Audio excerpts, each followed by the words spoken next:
आइए नाज़रीन इकराम जानते हैं कि कुत्ता अगर जिस्म से छू जाए तो क्या इंसान नापाक हो जाता है।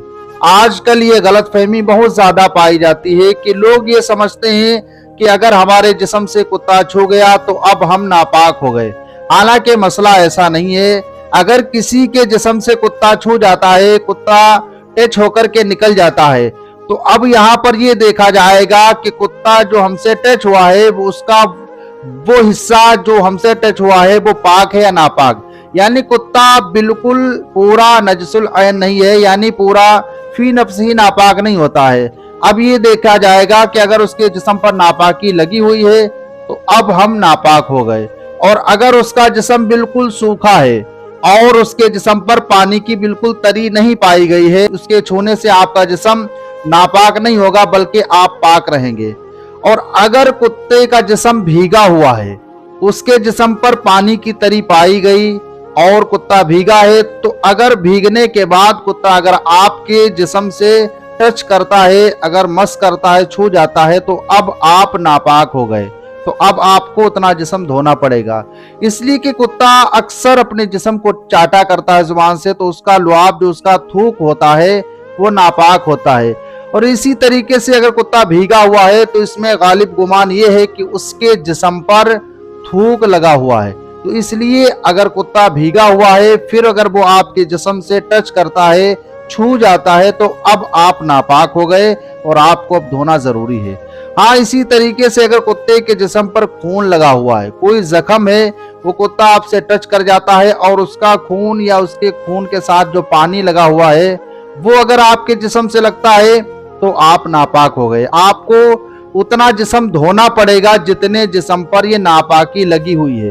अब यहाँ पर एक चीज का खास ख्याल रखें कि जहां पर कुत्ता टच करेगा, मस करेगा, जहां पर कुत्ता छू जाएगा वो उतना हिस्सा ही नापाक होगा। अब पूरा जिस्म हमें यानी गुस्ल करने की जरूरत नहीं है। अगर आप गुस्ल करते हैं तो अच्छी बात है, ये बेहतर तरीका है।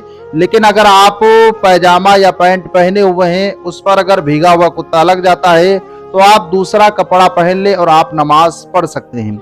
रहा मसला ये कि अगर कुत्ता बिल्कुल सूखा है तो पाक है और अगर कुत्ता भीगा हुआ है तो अब नापाक है।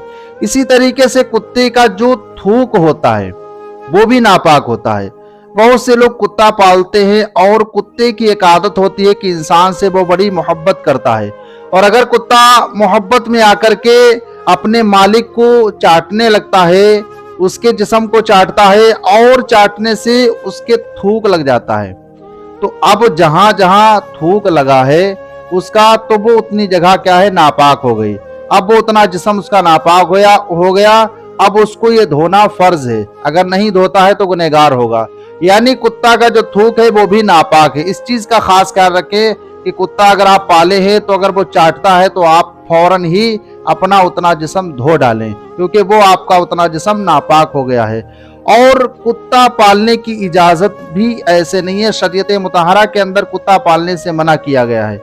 लेकिन अगर किसी को कोई खास मकसद के तहत कुत्ता पालता है, मिसाल के तौर पर अपने घर की हिफाजत के लिए अगर कोई शख्स कुत्ता पालता है, तो इस सूरत में उलमाए कराम ने इजाजत दी है कि वो कुत्ता पाल सकता है। इसी तरीके से अगर कोई शख्स अपनी हिफाजत के लिए पालता है तो भी पाल सकता है। और अगर कोई शख्स सिर्फ और सिर्फ अपने शौक को पूरा करने के लिए, सिर्फ ये शौक को अपने पूरा करने के लिए कुत्ता पालना, ये जायज नहीं है। बल्कि अगर आप कुत्ता पालते हैं तो आपका इसमें कोई उज़्र शरई हो, यानी घर की हिफाजत कराना मकसूद हो या अपनी हिफाजत कराना मकसूद हो, तब आप कुत्ता पाल सकते हैं। और उसमें भी एहतियात रखें कि कुत्ता जो है वो अपने घर के अंदर ना रखें, बल्कि घर के बाहरी हिस्से में कुत्ते को रखें, क्योंकि जिस घर के अंदर कुत्ता रहता है उस घर के अंदर रहमत के फरिश्ते नहीं आते हैं, बरकत के फरिश्ते नहीं आते हैं। अगर हम अपने घर के अंदर कुत्ता पाल करके रखेंगे तो हमारे घर के अंदर बरकत नहीं होगी। इसी तरीके से एक रिवायत मिलती है कि जिस 3 जगह रहमत के फरिश्ते नहीं आते हैं, कि जिस घर के अंदर कुत्ता हो वहां रहमत के फरिश्ते नहीं आते हैं। इसी तरीके से कि जिस घर के अफराद नापाक रहते हो, यानी जिस घर के तमाम लोग नापाक रहते हो, नापाक लोग जिस घर में रहते हो वहां रहमत के फरिश्ते नहीं जाते हैं। इसी तरीके से जिस घर के अंदर जानदार की तस्वीर लगी हो, तो तो उस घर के अंदर भी रहमत के फरिश्ते नहीं आते हैं।